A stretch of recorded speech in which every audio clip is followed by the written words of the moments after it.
Tener poco tiempo no es excusa, es una condición. Y como toda condición puede ser entendida y utilizada a tu favor. En los últimos meses he probado distintas formas de estudiar cuando simplemente sentía que el tiempo no me alcanzaba. Algunas fallaron, pero otras inesperadamente funcionaron. No vengo a darte soluciones mágicas ni fórmulas virales de productividad.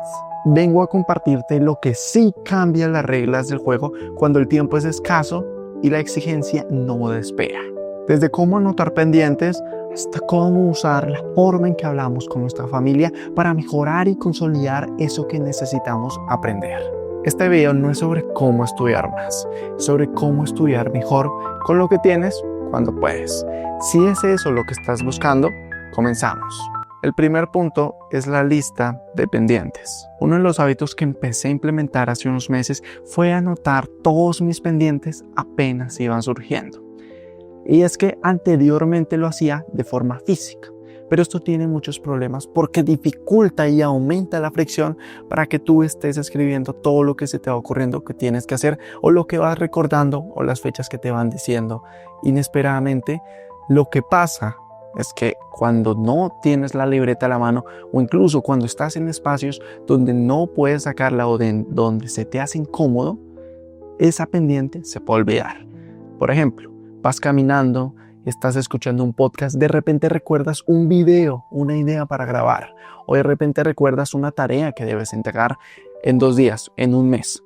Ahora, si no la anotas porque te dio pereza sacar la libreta, se puede llegar a olvidar porque no la anotaste en tu libreta física. O cuando estás en el bus no vas a ponerte a sacar ese cuaderno en el que anotas todo. O cuando simplemente no tienes la libreta a la mano, eso se puede olvidar. Así que en un momento yo lo que hice fue dejar espacio en mi memoria para almacenar todas las fechas importantes de entregas, todas las ideas que quería grabar, todos los pendientes que tenía que entregar en una semana, en 2 semanas o incluso los exámenes que tenía para estudiar. Ahora bien, esto es absurdo, almacenar y gastar espacio en tu memoria cuando lo puedes anotar y olvidarte temporalmente de hecho.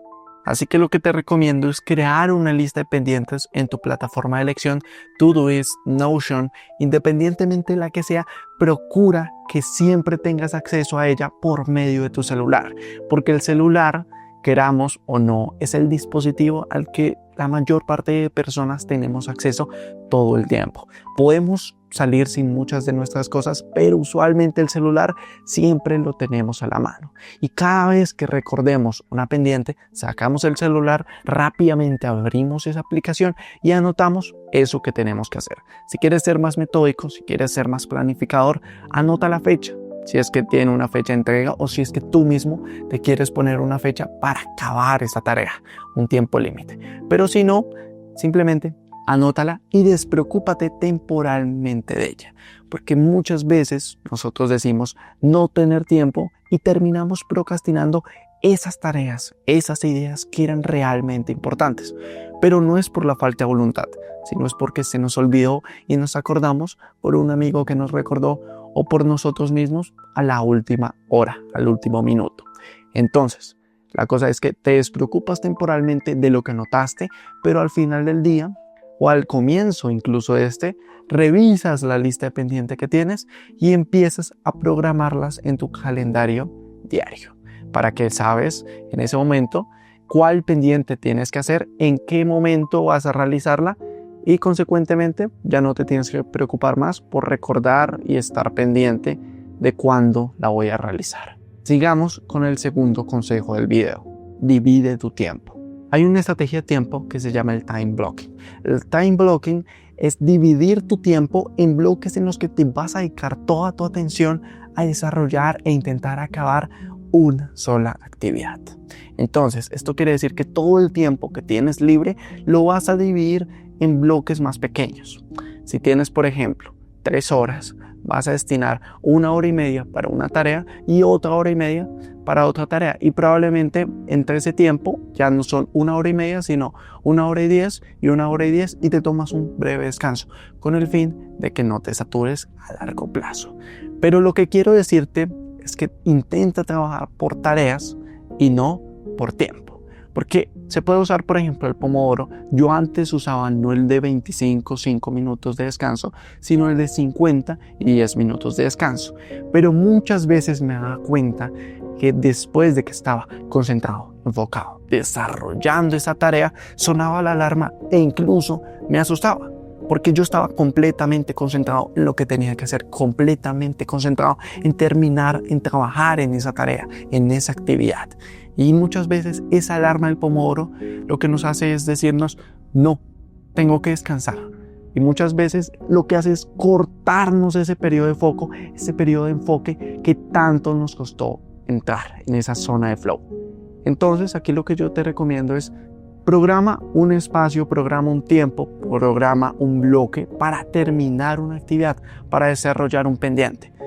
E intenta que cuando suene esa alarma, cuando se acabe ese tiempo, sigue hasta terminarla, en el caso de que tengas tiempos libres.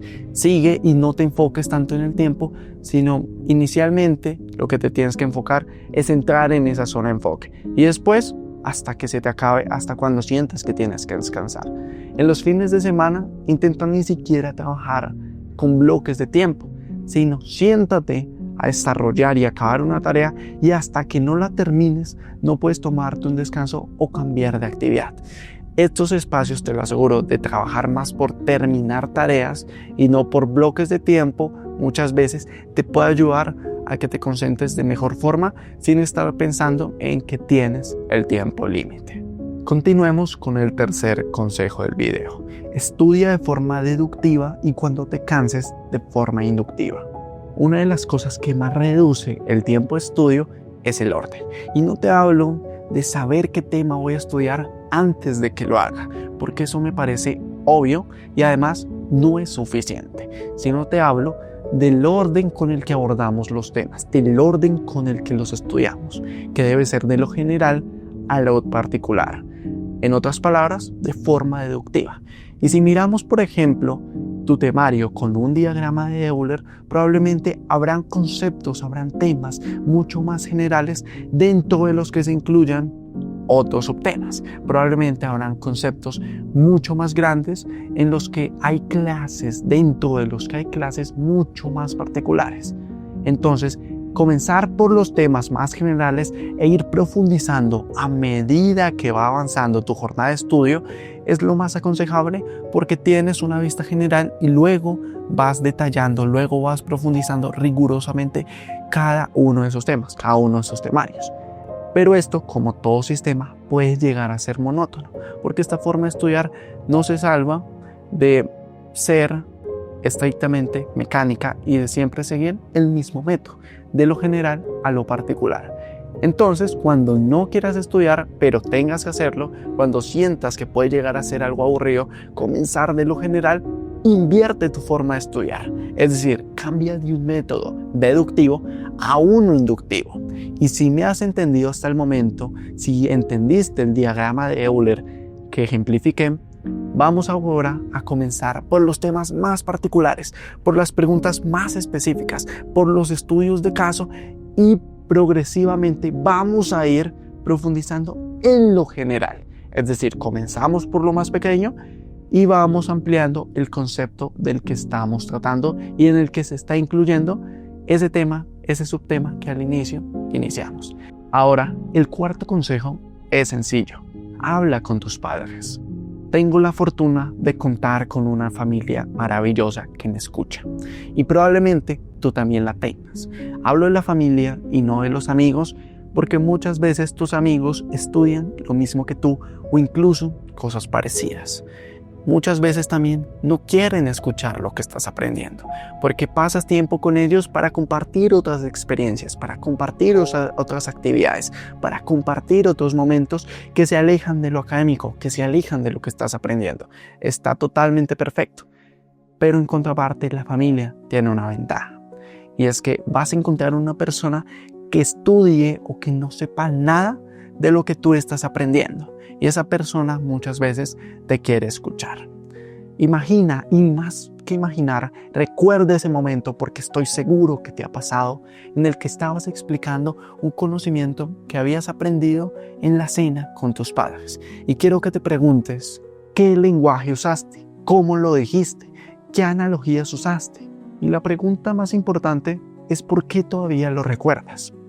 En el momento en que tú eliges explicar un concepto que parece complejo a una persona que carece de la misma información que sí es de tu conocimiento, tienes que buscar una forma de cómo explicarlo. Y va a ser ahí cuando te preguntes en qué palabras uso, en cómo lo hago, en cómo explico un concepto que puede llegar a ser complejo, de una forma sencilla, de una forma digerible para todo el público, para esa persona en específico, vas a tener que llegar a un alto grado de simplificación de términos, de simplificación de palabras, de simplificación de conceptos. Que al hacerlo lo vas a recordar mucho más fácil, con mucha menos dificultad que un concepto que adquiriste por medio de una lectura que tan solo hiciste 2 veces. Mi consejo es que probablemente ya lo has hecho inconscientemente, pero ahora hazlo conscientemente. Aprovecha ese tiempo, por ejemplo en las cenas, aprovecha ese tiempo que compartes con tu familia para consolidar, para retener nueva información, para explicarle a otras personas lo que ellos no saben y tú mismo esforzarte por simplificar, esforzarte por aprender, esforzarte porque los demás te entiendan y puedan comprender lo mismo que tú estás aprendiendo en este momento. Sigamos con el 5º consejo. Estudia, repasa, consolida y aprende en la mañana. Es cierto que existen distintos tipos de personas con diversos cronotipos. Es decir, fisiológicamente hay personas que se les facilita más concentrarse en horas de la mañana, que son las personas a las que se denomina matutinas, con un cronotipo matutino, y otras personas a las que se les facilita más concentrarse, estudiar, tener tiempo de foco de calidad en horas de la noche, en horas de la tarde, que son los vespertinos. Pero independientemente de esto, una de las cosas que revolucionó mi estudio fue la hora en que lo hacía. Personalmente lo hago en la mañana y funciona mucho mejor cuando es lo primero que haces en el día. Y esto tiene 2 ventajas. La primera es que dejas de procrastinar durante todo el día esa actividad tan poco apetecible en muchas ocasiones, pero que es indispensable que la hagas. Y la segunda es que vas a concentrarse, vas a tener toda la energía al inicio del día. Por ende, eso primero que hagas va a ser lo que le dediques mayor foco y mayor concentración, porque es cuando vienes de estar en un tiempo de descanso, de reparación, y te concentras, te sientas a hacer una sola cosa. Así que el cronotipo aquí pasa a un segundo plano, porque lo que te estoy diciendo es que apenas te levantes, hagas tu actividad más importante y muchas veces la menos apetecible, porque va a ser la que haya más probabilidades de que la procrastines en todo el día. Si te levantas un día a las 8 de la mañana, bueno, a las 9 ya tienes que estar estudiando. Si te levantas un día a las 5 de la mañana, bueno, a las 6 ya tienes que estar estudiando. Si por el contrario trasnochaste y te levantas a las 12 de la tarde, bueno, almuerzas probablemente y a las 2, 3 de la tarde ya tienes que estar estudiando. Pero las primeras actividades que tienes que hacer apenas te levantes, una es estudiar. Para terminar, el último consejo es que uses relaciones. Dejé lo mejor para el final, para que esas personas que se quedaron hasta esta parte del video aprendan lo más importante a la hora de estudiar, las relaciones. Y esto se puede tomar de manera literal o de manera más práctica. De manera literal significa que la forma más sencilla para aprender un concepto nuevo es relacionarlo con un concepto, con un conocimiento que ya sabes, con un conocimiento previo que ya has consolidado, que ya dominas. Entonces, cada vez que te enfrentes a algo nuevo, algo que personalmente no sabes, un primer acercamiento, intenta relacionarlo con algo que ya sabes, para que no veas los conceptos de forma aislada, sino vayas creando redes que hacen que tu entendimiento de las cosas sea mucho más sencillo, que sea mucho más fácil. Ahora, la segunda forma con la que podemos crear relaciones de forma mucho más práctica y visual son las imágenes, son los videos mentales. Por ejemplo, esto funciona perfectamente para ciencias. Si yo quiero memorizar, si yo quiero aprender las enfermedades infecciosas de un tipo de población, de un tipo de animal o incluso de un tipo de persona en específico, entonces voy a visualizar esa persona, voy a visualizar esa enfermedad, voy a visualizar todos los síntomas relacionados en un individuo en específico. Por el contrario, si yo quiero visualizar, si yo quiero aprender las relaciones simbióticas que existen entre dos organismos, entonces voy a visualizar esos dos organismos con un comportamiento parecido a esa relación simbiótica. Si es depredación, probablemente me los imagine uno cazando al otro, pero si es mutualismo, probablemente me imagine relaciones que pueden beneficiar a los dos.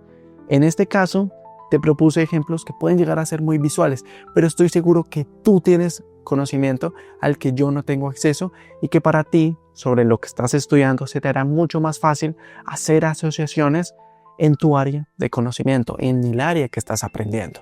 Solo es cuestión de que te sientes y pienses en cómo creo imágenes, cómo creo relaciones entre estos temas que estoy estudiando. Te aseguro que se te van a ocurrir varias, porque esta habilidad no es difícil de aprender, no es difícil de consolidar.